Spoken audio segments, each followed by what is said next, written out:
Shooting experience या पूरा experience आप पूछ रहे हैं? आप जो भी आप बता सके। देखिए, मेरे हिसाब से तो लॉकडाउन के बाद लॉन्गिंग एक थी कि काम करना है, इतना अच्छा काम इतना जल्दी मिल जाएगा मैंने ये एक्सपेक्ट नहीं किया था। बिकॉज लॉकडाउन के दो इनफैक्ट लॉकडाउन के बाद काम ज़्यादा जल्दी पिकअप करा है। I was very lucky to get this, to be very honest. वास्ते मेरा गया 1 बिलियन। वन और आप बिलियन बिलीव नहीं करोगे, जिस दिन मैं ये गाना शूट कर रहा था उसी दिन 1 बिलियन हुआ है वास्ते। सो ऑन सेट हमने बहुत अच्छी खासी पार्टी भी करी। एक्सपीरियंस बहुत अच्छा रहा हमेशा। राधिका राव और विनय सप्रू जो हमारे डायरेक्टर हैं उनके साथ काम करके बहुत मज़ा आता है। और भूषण सर और दिव्या मैम का कॉन्फिडेंस है मुझ पे, ये चीज़ मुझे बहुत एक्साइट करता है, you know what I mean. तो बहुत बहुत मज़ा आया। और अभी इनफैक्ट ऑब्वियसली एक एनर्जी होती, एक नर्वस एनर्जी थी, एक एक्साइटमेंट था कि क्या होगा, क्योंकि वास्ते शोले बन चुकी है। बिल्कुल। यू नो 1 बिलियन बहुत क्रॉस बड़ी। करना, और वो भी एक ऐसा गाना जिसमें अब ध्वनि बड़ी हो गई है, मैं भी रिलेटिवली थोड़ा नोन हो गया हूँ। उस टाइम पे तो हम नए नए नहीं। एकदम बच्चे थे। और उस टाइम पे इतना बड़ा ब्लास्ट होना और इतना चलना गाना, तो इस वजह से थोड़ा सा एक बार सेट ऊपर हो जाता है। But the fact that this is also trending on number 1 since last 3 days on YouTube, I mean overwhelming है। नींद ढंग से नहीं आ रही है, बहुत एक्साइटमेंट है। जी। नाउ हमने देखा वास्ते 1 बिलियन एंड अब बेशरम जो है बेशरम बेवफा 36 million thirty cross six million कर क्रॉस गया कर गया है, in one just point two 3 days. Million in imagine. So आप अब ये भी चाहते हैं कि ये भी 1 बिलियन जाए। मैं तो चाहता हूँ ये 1 बिलियन जाए, और मैं बोलूँ फिर टी सीरीज को, देखो मैं तो आपका लकी बॉय हूँ। बिल्कुल हाँ, बिल्कुल। आप मुझे हर चीज़ में लो फिर, और क्या। बिल्कुल मैं चाहूँगा। और देखिए, मैं ये मानता हूँ इस इंडस्ट्री में लक बहुत काम करता है। बिल्कुल। आप बहुत हार्ड वर्क कर सकते हैं, बहुत टैलेंटेड हो सकते हैं, बट लक सबसे ज़्यादा इंपॉर्टेंट है। काम करने मिलने के बाद भी वो चले ना चले, वो सब एक आपकी किस्मत पर है। तो मैं किस्मत पे छोड़ देता हूँ। मैं वर्क हॉर्स कर्म योगी है। काम करा और फिर अभी किस्मत में छोड़ दिया। बट हाँ, अगर कुछ चलता है तो पूरे खुले हाथों से लेना मेरे को पसंद है उसे, और अगर नहीं चलता तो छोड़ देना पसंद है। बिल्कुल बिल्कुल। हम्म। सो डायरेक्ट इस गाने के लिए बेशरम बेवफा के लिए डायरेक्टली आपको टी सीरीज का कॉल आया था कि ये करना है, दिव्या जी का कॉल आया था, भूषण जी का कॉल आया था, या डायरेक्टर जी का? मुझे हाँ बताइए। मुझे एक्चुअली आया था डायरेक्टर्स का कॉल। और Vinay and Vinay Radhika. Vinay Sapru and Radhika Rao ma'am और सर का कॉल आया था। उनके साथ मैं वास्ते कर चुका था। एक गाना हम बीच में भी करने वाले थे, वो किसी रीज़न की वजह से हो नहीं पाया। वो लोग मुझे बहुत ज़्यादा प्यार देते हैं, और मैं जेन्युइनली बता रहा हूँ ये सक्सेस में मेरा कोई हाथ नहीं है। एक तो ये एक म्यूज़िक वीडियो के चलने में बहुत बड़ा हाथ होता है गाने का। गाने का। जिन्होंने गाना गाया है, जिन्होंने कंपोज किया है, जो लिरिसिस्ट हैं। तो मैं लकी रहा हूँ कि बहुत अच्छे गाने मुझे मिले हैं अभी तक। और म्यूज़िक वीडियो के चलने में सबसे बड़ा हाथ होता है डायरेक्टर का। क्योंकि देखिए, आप और भी काम करते हैं, बट आप इसी में कैसे छा रहे हैं, वो आपको डायरेक्टर कैसे दिखाता है, और डायरेक्टर कैसे डायरेक्ट करता है। तो मैं अपनी सक्सेस का, या गाने की सक्सेस का, या म्यूज़िक वीडियो की सक्सेस का श्रेय पूरी तरीके से राधिका राव और विनय सप्रू को देना चाहूँगा। और मेजरली बहुत बड़ा थैंक्स कहना चाहूँगा भूषण सर को और देवा मैम को भी, कि दे बिलीव्ड इन मी। इनका कॉल आया था एक्चुअली मेरे को, विनय सर और राधिका मैम का, कि आप आइए। और इस वाले गाने के लिए भी मैंने ऑडिशन करा इनफैक्ट, क्योंकि वो टेस्ट लुक टेस्ट जो होता है कि बिकॉज मैं दिव्या मैम के ऑपोजिट आ रहा हूँ, कैसा लगूंगा कैसा नहीं, वो देखना चाहते थे। बट मैं इसलिए लकी था क्योंकि अगर आप उनके वीडियोस देखोगे राधिका राव और विनय सप्रू के, सर और मैम के, वो एक्टर्स रिपीट नहीं करते। बिल्कुल। मैं अकेला एक्टर हूँ जिनको उन्होंने एज अ लीड रिपीट करा है, और इतने बड़े गाने में। तो मतलब मुझे बहुत अच्छा लगता है कि उनका इतना कॉन्फिडेंस है मेरे पे। और ये मुझे भी कॉन्फिडेंस देता है कि मैं जिस राह पे जा रहा हूँ बहुत अच्छी राह है, और यहाँ पे कॉन्फिडेंटली चलते जाना है। जी। हाँ जी। गाने की अगर मैं बात करूं, हाँ जी। बहुत ब्यूटीफुल मैसेज है। हाँ जी। हाँ जी। हाँ जी। जी। जो हमारे इंडियन कल्चर में वो एक कहावत है कि डूबते को तिनके का सहारा। क्या बात एंड करी है। लास्ट में आपने जिस तरह से दिव्या जी जब वो हाँ जी। अपने आप को सुसाइड करने आती हैं, आपके हाँ पास जी। हाँ कोई जी। ऑप्शन नहीं है अगर देन आप, सो कुछ बताना चाहेंगे आप जी कि बिल्कुल हाँ। बिल्कुल, मैं मैसेज पे बात करना चाहूँगा। एक्चुअली काफ़ी लोग गलत भी ले रहे हैं मैसेज की। बट अगर आप गाना पूरा देखेंगे तो एक तो बहुत लॉजिकल है, और दूसरी बात है कि इसका मेन मैसेज ही ये है कि ऐसा होता है। क्योंकि एक तो ये एंटरटेनमेंट मीडियम है, तो आप एक्सट्रीम तो दिखाएंगे। ऐसे तो आप बोलोगे फिल्में मत बनाओ जहाँ पे कोई जहर पी रहा है या कोई पॉइजन। तो ये चीज़ें तो होती ही हैं, थोड़ा एक्सट्रीम दिखाया जाता है जिससे कि आपको ये मैसेज और क्लियरली पहुँच पाए। ये क्या है, वो एंड में बोलती है ना कि मुझे बस कोई रोकने वाला चाहिए था, थैंक यू माई एंजल। हो सकता है मैं मेटाफर था, मैं एग्जिस्ट ही नहीं करता था, उसके दिमाग की एक फ्रैगमेंट ऑफ हर इमेजिनेशन था। ये तो आप पे है, बात ये है कि उसकी इमेजिनेशन ने शायद उसे रोक दिया करने से। क्या हुआ क्या नहीं हुआ एक इंटरप्रिटेशन पर है। मैसेज बेसिकली ये है मेरे हिसाब से इस गाने का कि कितना भी खराब हो आपकी ज़िंदगी में, आप किसी भी मोड़ पे आ जाएंगे, आपको ऐसा लगता है कि जैसे कि यार अब तो ख़त्म हो गई मेरी ज़िंदगी, इसके आगे नहीं बढ़ सकती। मेरी भी ज़िंदगी में ऐसा हुआ है, लोगों की ज़िंदगी में ऐसे पल आते हैं, ऐसे मोड़ आता है।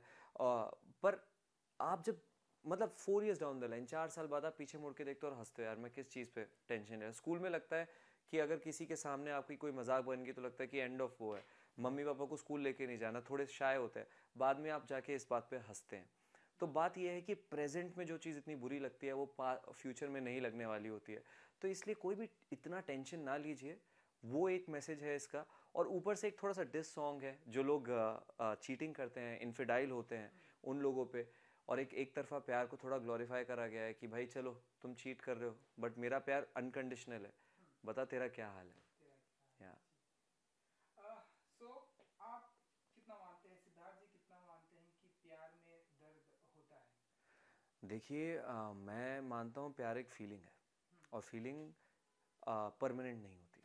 मोटिवेशन एक फीलिंग है, वो परमानेंट नहीं होती।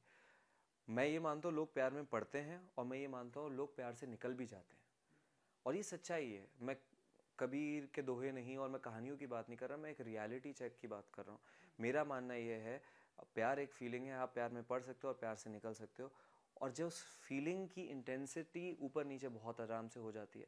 बड़ी बात यह है अगर इंटेंसिफाइड कोई भी फीलिंग हो उसमें दुख भी होता है और खुशी भी बहुत ज़्यादा होती है। मेरा मानना बिल्कुल है कि प्यार में बहुत दुख भी दे सकता है प्यार, और आपका जो सबसे प्यारा इंसान होता है वही आपको सबसे ज़्यादा दुख दे सकता है। या सिद्धार्थ जी, ऐसे इन जोक्स अपार्ट अगर मैं आपसे पूछूं, सो अपने घर की खिड़की से दूसरे की जी घर की बिल्कुल खिड़कियों देखा में है, बिल्कुल झांकना, आपने आपसे लोगों ने पूछा झांकना कितना पसंद करते हैं आप, जी सिद्धार्थ जी? मुझे झांकना अब नहीं पसंद है। जब मैं बड़ा हो रहा था तो मैं देहरादून का हूँ, वहाँ बंगले होते हैं, तो हम एक घर से दूसरे घर में देखते थे, अगर कोई अच्छी लड़की दिखने वाली होती तो उसको थोड़ा ताकने की कोशिश करते थे। वैसे स्टॉकर की तरीके से नहीं, वो भी हमें देखती थी, हम भी उसे देखते थे। जो होता है ना आंखों में आंखें और वो इशारे, स्कूल में भी होता था, ऊपर वाली बैल्कनी से नीचे लड़की को देखते थे, वो लड़की हमें देखती थी। तो ये थोड़ा सा क्यूट तरीके से होता है। पर मेरे ख्याल से इस गाने में वो स्टॉकर नहीं हाँ, दिखाया गया है। ये हाँ डिफरेंट है। इस गाने में मेरे ख्याल से मेरा जो मानना था जब मैं कैरेक्टर प्ले कर रहा था, कि वो लड़का उस लड़की को नोटिस इसलिए करता है क्योंकि किसी चीज़ में आग लगाती है। अगर आप आग लगते हो कहीं पे भी देखते हो, तो आप चाहे स्टार गेजिंग के लिए भी वो टेलीस्कोप यूज़ कर रहे हो, आप एकदम से देखते हो यार ये क्या हुआ, क्लियरली देखूं। और वो जैसे उस लड़की को देखता है उस टेलीस्कोप से, लव एट फर्स्ट साइट हो जाता है। अगर आप उसके एक्सप्रेशन देखोगे, वो एकदम ऐसे उस जोन में चला जाता है, और फिर वो इंटरेस्टेड हो जाता है, उसकी पेंटिंग बनाता है वो, क्योंकि ग्राफिटी आर्टिस्ट है वो। और फिर एक दिन वो देखता है एक फलाने दिन वो बंदूक लेके बैठी है, अब ये लड़का तो पिछले 3 महीने से उसको ताक रहा है, जी तो इसका दिल एकदम उछल पड़ता है क्योंकि वो प्यार में पड़ जाता है, तो वो भाग के जाता है उसकी जान बचाने के लिए। जी बिल्कुल। लेकिन सिद्धार्थ जी, मैं ऐसा मानता हूँ कि अगर किसी के बालकनी में ताक झांक करने से हम उसकी जान बचा सकते हो तो आई थिंक दैट्स गुड ना? मैं तो एक्चुअली इसके अगेंस्ट ही रहूँगा, ताक झाक ना ही करिए। हाँ अगर ऐसा है आपके बहुत पड़ोस में कोई रहता है और आपको आग लगते हो कुछ दिखे या कुछ ऐसा होते हुए दिखे, तो जाके ज़रूर बचाना चाहिए। यहाँ तो देखो एक सिनेमैटिक लिबर्टी लेनी चाहिए। यहाँ पे हम अगर मोरालिटी के लेसन्स सिखाने लगे तो फिर हम सिर्फ गवर्नमेंट फिल्म्स ही बना पाएंगे।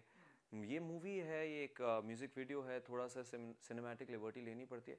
मैं ये नहीं कहूँगा हमेशा मॉरल ग्राउंड पे एकदम हाई होगा, बट इवेंचुअल मैसेज आपको समझना बहुत ज़रूरी है गाने का। वो ये है कि चाहे कितना भी ख़राब हो, चाहे कितनी भी बुरे हालात आ जाएं ज़िंदगी में, चाहे वो प्यार में हो, फाइनेंशियली हो, फैमिली रिलेशन हो, कोई भी हालत इतना बुरा नहीं है कि आप कोई भी ऐसा स्टेप उठाएं। मेरा मानना ये है। बहुत लेवल्स पर ये जो गाना है समझना ज़रूरी है। काफ़ी लोग ऐसा बोलेंगे अरे इसमें इतना वायलेंस दिखा रखा है, ये आप मैसेज समझने की कोशिश करिए। वो सब तो ऑब्वियस सी बात है, अगर आप बी प्राक की आवाज़ सुनेंगे और जानी के शब्दों का दर्द सुनेंगे, अगर आप इतना इंटेंसिफाई नहीं करेंगे तो वो ऑडियो पे जस्टिफाई भी नहीं करता मतलब वीडियो। दो क्रिएटिवली मेरा कॉल नहीं है, वो डायरेक्टर जो है, बट मैं बिल्कुल उनके साथ सहमत था जो उन्होंने बनाया है।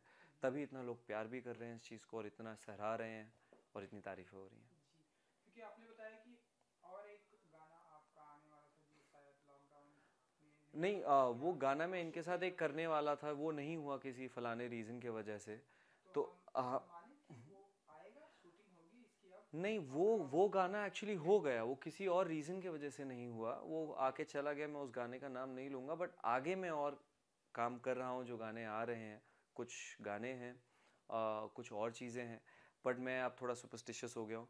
मैं बातें नहीं करता चीज़ों की, अनाउंसमेंट है कि आपको पता चल जाएगा चीज़ों का। बिल्कुल। तो चलिए हम गाने के बारे में नहीं पूछेंगे, लेकिन प्रेजेंट टाइम में या पिछले कुछ एक सालों से जिस तरह से म्यूजिक वीडियो को हमारी इंडस्ट्री में पसंद किया जा रहा है, जी जी। तो हम ऐसा माने कि बैक टू बैक ढेरों सारे म्यूजिक वीडियो करने वाले हैं सिद्धार्थ जी। देखिए मैंने ये बड़ी अच्छी कहानी है कि जब वास्ते की कास्टिंग चल रही थी, तब आई थिंक ले जा रे आ गया था। ले जा रे भी मतलब चला था रिलेटिवली, बट जो 90s में और 2000 में ट्रेंड था म्यूज़िक वीडियोस का, वो ख़त्म हो गया था, फिजल आउट हो गया था।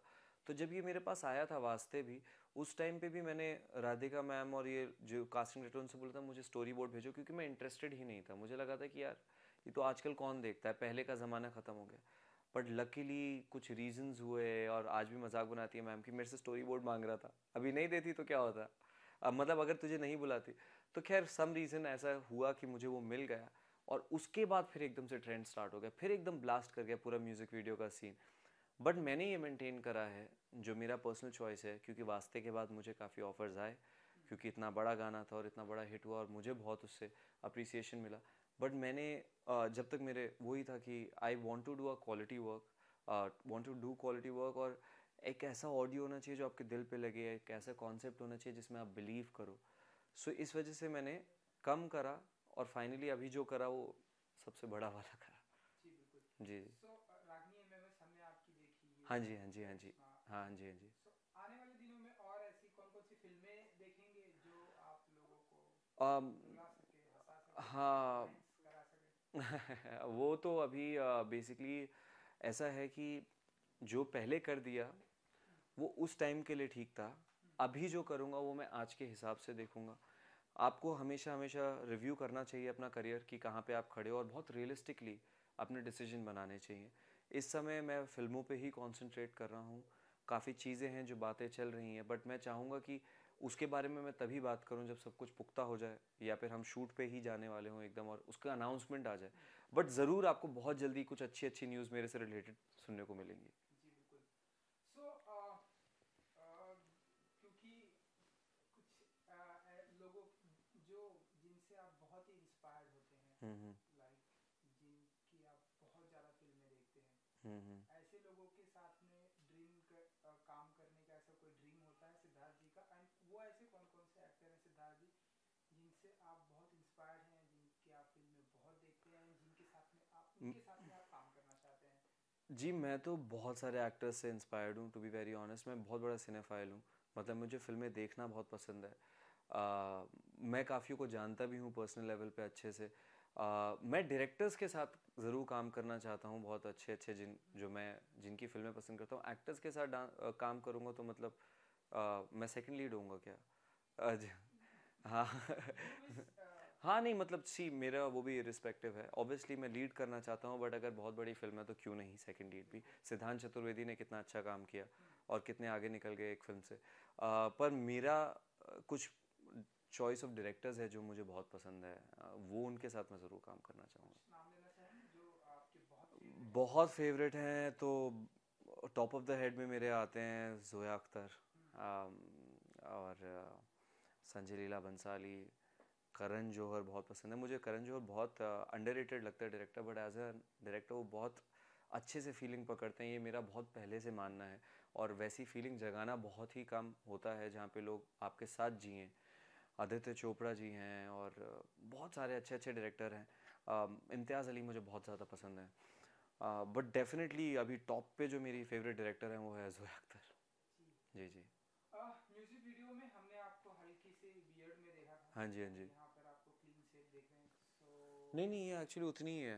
म्यूजिक वीडियो में आई थिंक थोड़ा सा और ज्यादा थोड़ा था। ज़्यादा था हाँ, 2-3 दिन आगे का था हाँ। जी, तो रियल लाइफ में किस तरह रहना पसंद मैं actually see as an actor, आप बहुत ही वेरीड रखते हो लोग, तो मेरा तो स्पेशली लोगों ने बहुत बोला है कि जब से मैंने स्टार्ट किया है मेरा लुक इतना बदल गया है कि लोग बोलते हैं कभी आप कैसे दिखते हो, कभी आप कैसे दिखते हो।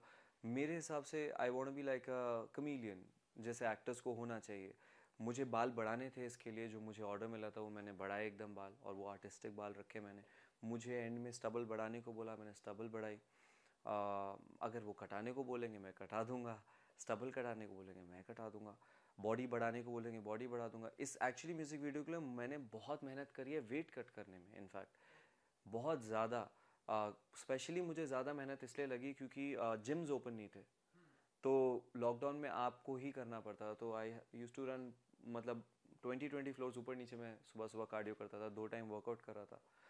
क्योंकि नेचुरल हूँ मैं, नेचुरल बॉडी बिल्डिंग करता हूँ, तो इसलिए एक्स्ट्रा आपको हार्ड वर्क करना पड़ता है। क्योंकि कैरेक्टर बहुत स्पेसिफिकली था कि बहुत लीन है लड़का, क्योंकि स्टड नहीं दिखाना था ज़्यादा, मतलब होना चाहिए मस्कुलर होना चाहिए, थोड़ी एब्स देखें, बट ऐसा नहीं लगना चाहिए कि बहुत ट्राई कर रहा है हार्ड। एक आर्टिस्टिक बंदे का कैरेक्टर होगा अगर आपने देखा है तो बहुत एफर्टलेसली गुड लुकिंग लगना चाहिए और क्रीपी नहीं लगना चाहिए। तो बहुत मिस्टीरियस सा कैरेक्टर था, तो उस पर काम करने के लिए बहुत मेहनत करनी ही पड़ी मुझे।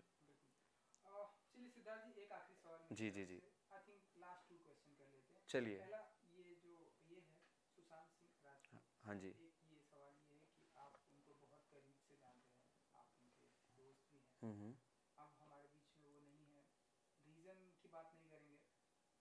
सो कुछ कहना चाहेंगे आप उनके लिए, जिस तरह से उन्होंने फिल्में की, जिस तरह से उन्होंने टीवी में नाम कमाया, जिस तरह से उन्होंने MS धोनी की, कुछ कहना चाहेंगे आप उनके लिए?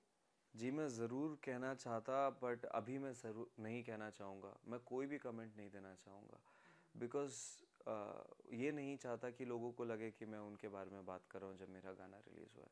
क्योंकि लोग चीज़ें लेते हैं उसको डिस्टॉर्ट करके अलग तरीके से दिखाते हैं। मे बी 4 महीने डाउन द लाइन या कुछ टाइम जब थोड़ा इरिस्पेक्टिव रहेगा, मैं ज़रूर आपके साथ बात करना चाहूँगा, उनके बारे में अच्छी बातें बताना चाहूँगा।